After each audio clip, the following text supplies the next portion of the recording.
नमस्कार, मी शिवम बोरकर गुरुजी आपल्या या यूट्यूब चॅनलवर सर्वांचं स्वागत आहे. मागील लेक्चरमध्ये आपण सुरुवात केलं होतं, की जर क्वाड्रेटिक इक्वेशनचं जर रूट काढायचं असेल, तर त्याच्यामध्ये आपण बघितल्या होत्या 2 मेथड. ज्याच्यामध्ये आपली फर्स्ट मेथड बघितली होती फॅक्टरायझेशन मेथड आणि सेकंड मेथड आपण बघितली होती कंप्लीटिंग द स्क्वेअर मेथड.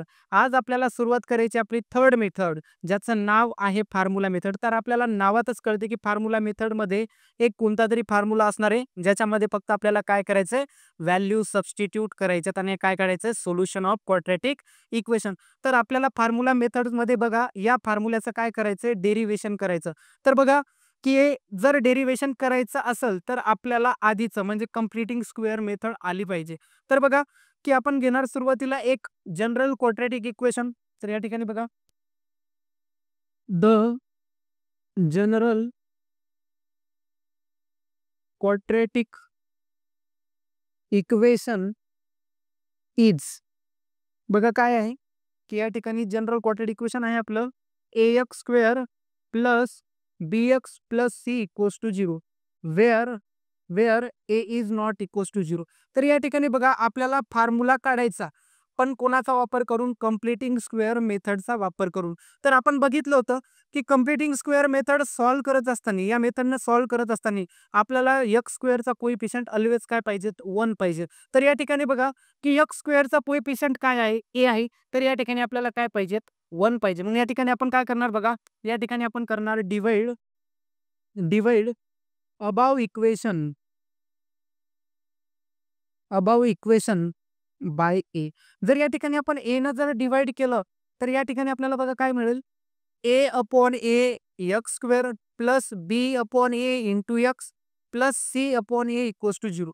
तर या ठिकाणी बघा, या ठिकाणी हा जो ए आहे, हा ए आणि हा ए काय होईल, कॅन्सल. या ठिकाणी काय राहणार बघा, x square plus B upon A x plus C upon A equals to 0. याला देणार आपण इक्वेशन फर्स्ट. त्याच्यानंतर बघा आपण काय करणार, आपल्याला अशी टर्म ऍड करायची आणि सबस्ट्रॅक्ट करायची जेणेकरून या टर्म सोबत ते काय होणार, परफेक्ट स्क्वेअर झाला पाहिजे. म्हणून या ठिकाणी इफ आपण काय करणार बघा, if X square plus B upon A into X plus K equals to X plus capital A ब्रॅकेटचा काय केलं, स्क्वेअर केलं.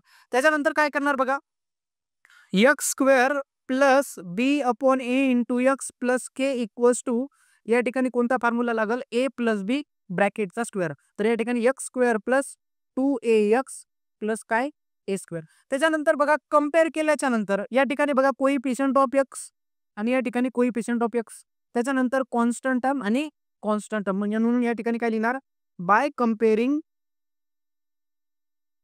Coefficient of x and constant term. तर या ठिकाणी बघा आपल्याला काय मिळेल, या ठिकाणी बघा एक्सचा कोइफिशियंट काय आहे, बी अपॉन ए. या ठिकाणी काय एक्सचा कोइफिशियंट 2a.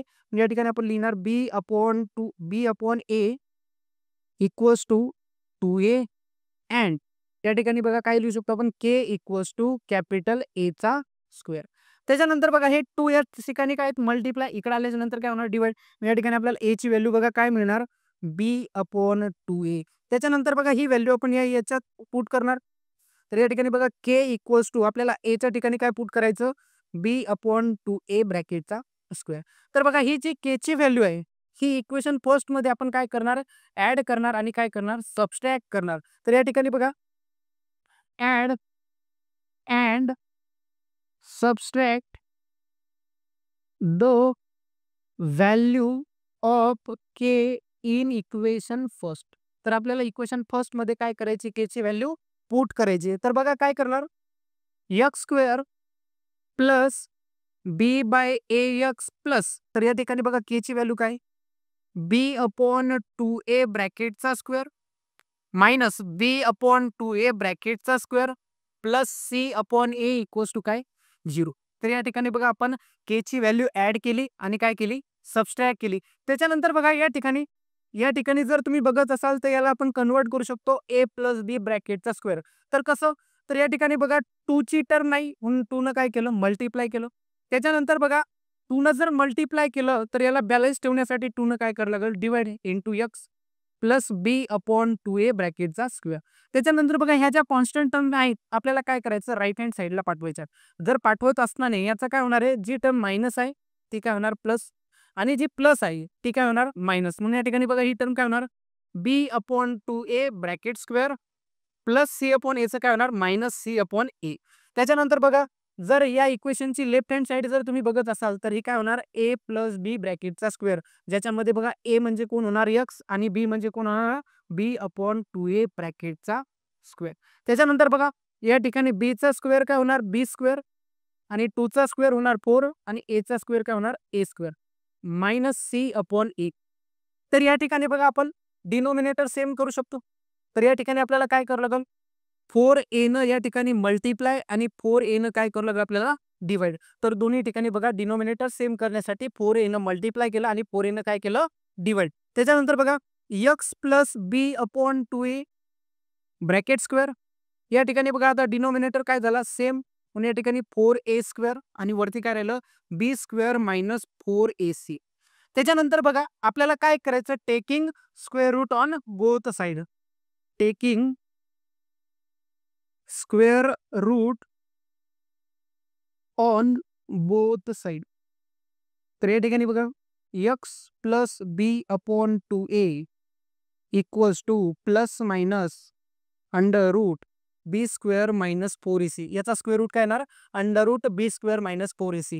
त्याच्यानंतर 4चा स्क्वेअर रूट मिळणार आपल्याला 2, ए स्क्वेअरचा स्क्वेअर रूट मिळणार ए, आणि ह्या दोन व्हॅल्यू आपल्याला काय मिळणार प्लस मायनस, कारण की एबीसी कोणते नंबर आहेत रिअल नंबर आहेत. कोणते नंबर आहेत रिअल नंबर. त्याच्यानंतर बघा ही प्लस बी अपॉन 2a तिकडच्या साईडने गेल्याच्या नंतर काय होणार मायनस. या ठिकाणी बघा x equals to minus B upon 2a plus minus under root B square minus 4ac upon काय 2a.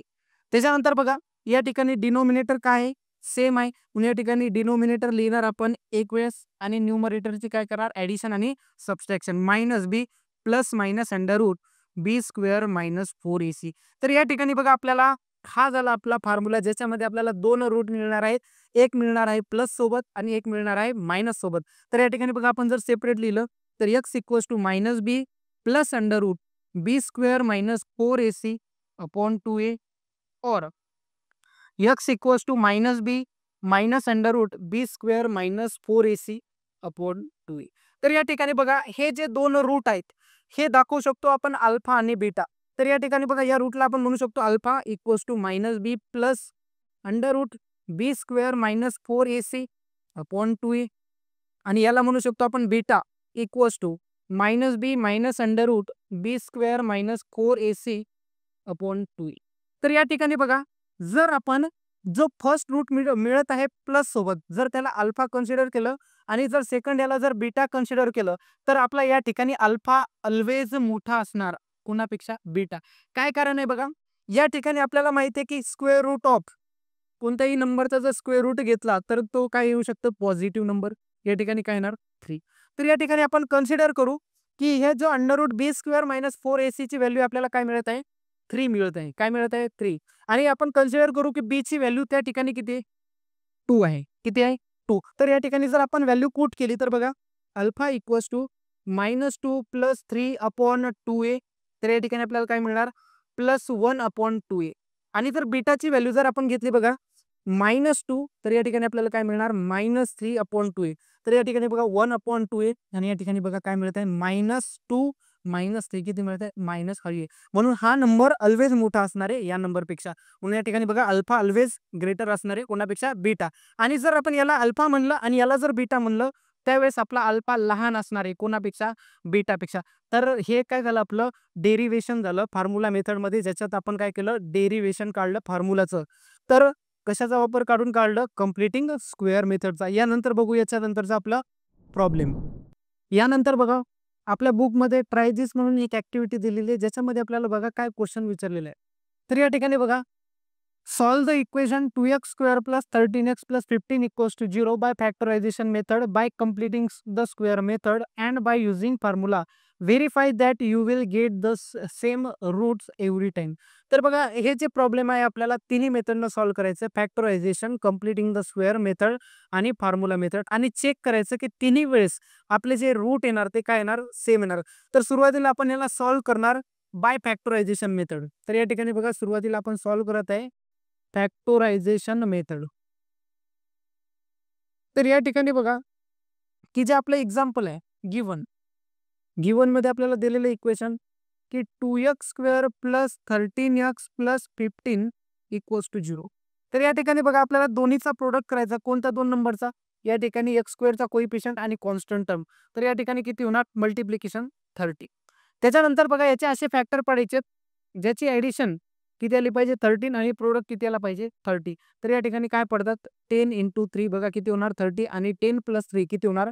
13. तर या ठिकाणी बघा काय होणार? 2x² प्लस या ठिकाणी काय लिहिणार आपण? 10x plus 3x plus 15 equals to 0. त्याच्यानंतर बघा या ठिकाणी 2 पेअर पडणार फर्स्ट आणि एक ही वाली सेकंड. त्याच्यानंतर बघा या ठिकाणी कॉमन काय निघते? 2 कॉमन निघते. त्याच्यानंतर अजून काय कॉमन निघते? x. तर या ठिकाणी काय राहिलं? x प्लस 2 कॉमन काढले म्हणून या ठिकाणी किती? 5 प्लस या ठिकाणी बघा किती कॉमन निघतात? 3 ना डिव्हिजिबल आहे म्हणून कॉमन किती निघतात? 3x प्लस 5 इक्वल्स टू काय? 0. एक वेळेस कॉमन पेअर x प्लस 5 आणि एक वेळेस remaining pair x 2x plus 3 equals to काय? 0. एक वेळेस x प्लस 5 इक्वल्स टू 0 और एक वेळेस 2x प्लस 3 इक्वल्स टू 0. त्याच्यानंतर x इक्वल्स टू या ठिकाणी काय मिळालं आपल्याला? -5 और या ठिकाणी बघा 2x प्लस 3 त्या साईडने गेल्याच्या नंतर काय होणार? -3. 2 मल्टिप्लाय तिकडे गेल्याच्या नंतर काय होणार? -3/2. 2 काय होणार तिकडं? डिवाइड. ही झाली आपली फर्स्ट मेथड. त्याच्यानंतर आपल्याला बघायचं बाय कम्प्लिटिंग स्क्वेअर मेथड. तर या ठिकाणी बघा आपली नेक्स्ट मेथड आहे बाय कम्प्लिटिंग स्क्वेअर मेथड. तर या ठिकाणी बघा आपल्याला जे इक्वेशन दिलेलं आहे गिवन इक्वेशन, तर ते दिलेलं आहे बघा 2x² plus 13x plus 15 equals to 0. तर कम्प्लिटिंग स्क्वेअर मेथडनं ज्या पण वेळेस आपण प्रॉब्लेम सॉल्व्ह करणार त्यावेळेस लक्ष देणार की कोइफिशियंट ऑफ x² 1 आहे का.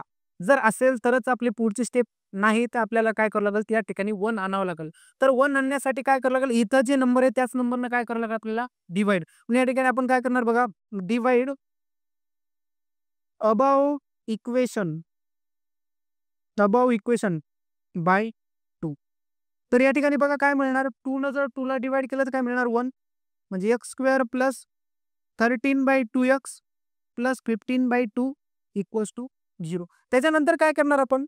तर या ठिकाणी मध्ये आपल्याला काय करायचं? एक असा नंबर मिळवायचा या फर्स्ट 2 टर्म मध्ये जे मिळवल्याच्या नंतर काय झालं पाहिजे? Perfect square. म्हणजे या ठिकाणी बघा काय करणार की x² plus 13/2x plus k equals to x plus a ब्रॅकेटचा स्क्वेअर. त्याच्यानंतर बघा काय करणार? x² plus 13/2x plus k equals to या ठिकाणी कोणता फॉर्म्युला लागणार? a प्लस b ब्रॅकेटचा square. x² plus 2ax plus b square या ठिकाणी कोणता फॉर्म्युला लागला? a प्लस b ब्रॅकेटचा स्क्वेअर. त्याच्यानंतर बघा by comparing coefficient of x and constant term. जर या ठिकाणी आपण कोइफिशियंट ऑफ x ला जर कम्पेअर केलं तर या ठिकाणी बघा कोइफिशियंट ऑफ x किती आहे? 13/2. या ठिकाणी काय बघा? 2a. म्हणून हे दोन्ही कसे असणार? इक्वल, कारण की दोन्ही इक्वेशन कसे येतं? इक्वल आहे. आणि या ठिकाणी बघा आपण काय लिहू शकतो? 13/2 इक्वल्स टू 2a अँड या ठिकाणी बघा कॉन्स्टंट टर्म काय आहे? k, आणि या ठिकाणी काय? a square. म्हणजे हे k इक्वल्स टू काय असणार? a चा स्क्वेअर. त्याच्यानंतर बघा हे 2 या ठिकाणी काय? मल्टिप्लाय. इकडे आल्याच्या नंतर काय होणार? डिवाइड. या ठिकाणी काय होणार? 13/2 × 2 किती होणार? 4. ही झाली आपली a ची व्हॅल्यू. अँड या ठिकाणी आपल्याला k ची व्हॅल्यू काय मिळणार बघा? 13/4 ब्रॅकेटचा स्क्वेअर. त्याच्यानंतर आपण ही k ची व्हॅल्यू इक्वेशन फर्स्ट मध्ये, या इक्वेशन फर्स्ट मध्ये काय करणार? ऍड करणार आणि काय करणार? सबस्ट्रॅक्ट. या ठिकाणी add and subtract the value of k in equation. कोणतं इक्वेशन आहे आपलं? First equation. तर या ठिकाणी बघा काय मिळणार? x² प्लस 13/2x प्लस, तर या ठिकाणी काय करत आहे आपण ऍड? 13/4 ब्रॅकेट स्क्वेअर आणि सबस्ट्रॅक्ट पण काय करत आहे 13/4 ब्रॅकेट स्क्वेअर प्लस या ठिकाणी काय 15/2 as it is equals to काय लिहिणार 0 लिहिणार. तर त्याच्यानंतर बघा या ठिकाणी आपण या टर्मला कन्वर्ट करू शकतो कोणत्या फॉर्म्युल्यामध्ये a + b ब्रॅकेटचा स्क्वेअर. तर कसं या ठिकाणी बघा एक्स स्क्वेअर प्लस या ठिकाणी 2 नाहीत म्हणून 2 न काय केलं मल्टिप्लाय. त्याच्यानंतर जर 2 न मल्टिप्लाय केलं तर 2 न काय करणार डिवाइड म्हणून 2 × 2 काय होणार 4 × x प्लस 13/4 ब्रॅकेटचा स्क्वेअर. या ठिकाणी बघा हे जे कॉन्स्टंट नंबर आहेत या साईडनं मायनस असतील जर आपण राईट हँड साईडला जर पाठवले तर मायनसचं काय होणार प्लस प्लसचं काय होणार मायनस म्हणून हा मायनस तिकडे पाठवल्याच्या नंतर बघा काय झाला प्लस हा प्लस आहे तर तिकडे गेल्याच्या नंतर बघा काय झाला मायनस. त्याच्यानंतर बघा या ठिकाणी a + b ब्रॅकेटचा स्क्वेअर म्हणजे x plus 13/4 bracket square equals to 13चा स्क्वेअर 169 डिवायडेड बाय 4चा स्क्वेअर 16 मायनस या ठिकाणी बघा 15 डिवायडेड बाय किती 2. त्याच्यानंतर बघा या ठिकाणी आपल्याला काय करावं लागेल या ठिकाणी डिनोमिनेटर आपल्याला सेम आणावं लागतील म्हणून या ठिकाणी बघा आपण काय करणार या ठिकाणी आपण काय करणार डिनोमिनेटर सेम म्हणून या ठिकाणी 8 न मल्टिप्लाय केलं आणि 8 न काय केलं डिवाइड 8 न मल्टिप्लाय केलं आणि 8 न काय केलं डिवाइड. त्याच्यानंतर बघा की या ठिकाणी 169 आणि या ठिकाणी डिनोमिनेटर सेम झाला तर एक वेळेस लिहिणार आपण 16. त्याच्यानंतर 15 8 किती होणार 120. त्याच्यानंतर बघा x plus 13/4 bracket square equals to या दोन्हीचं जर सबस्ट्रॅक्शन केलं तर ते किती येणार 49 डिवायडेड बाय 16. त्याच्यानंतरची आपली स्टेप काय करणार आपण taking square root on both side. Taking square root on both side. तर बघा काय मिळणार x plus 13/4 equals to plus minus 49चा स्क्वेअर रूट काय येणार 7. त्याच्यानंतर 16चा स्क्वेअर रूट काय येणार आपल्याला 4. त्याच्यानंतर बघा ही 13/4 या साईडनं काय प्लस तिकडच्या साईडनं गेल्यानंतर काय होणार मायनस म्हणून मायनस 13/4 प्लस मायनस 7/4. त्याच्यानंतर बघा डिनोमिनेटर सेम तर काय लिहिणार एकदा न्यूमरेटरची काय करणार ॲडिशन आणि सबस्ट्रॅक्शन. तर एक वेळेस काय लिहिणार आपण x ची व्हॅल्यू प्लस सोबत आणि एकदा काय लिहिणार मायनस सोबत. तर x इक्वल्स टू -13 प्लस 7/4 और x इक्वल्स टू -13 मायनस 7/4. तर या ठिकाणी बघा -13 प्लस 7 किती होणार -6 डिवायडेड बाय 4 आणि या ठिकाणी बघा x इक्वल्स टू -13 मायनस 7 किती होणार -20 डिवायडेड बाय 4.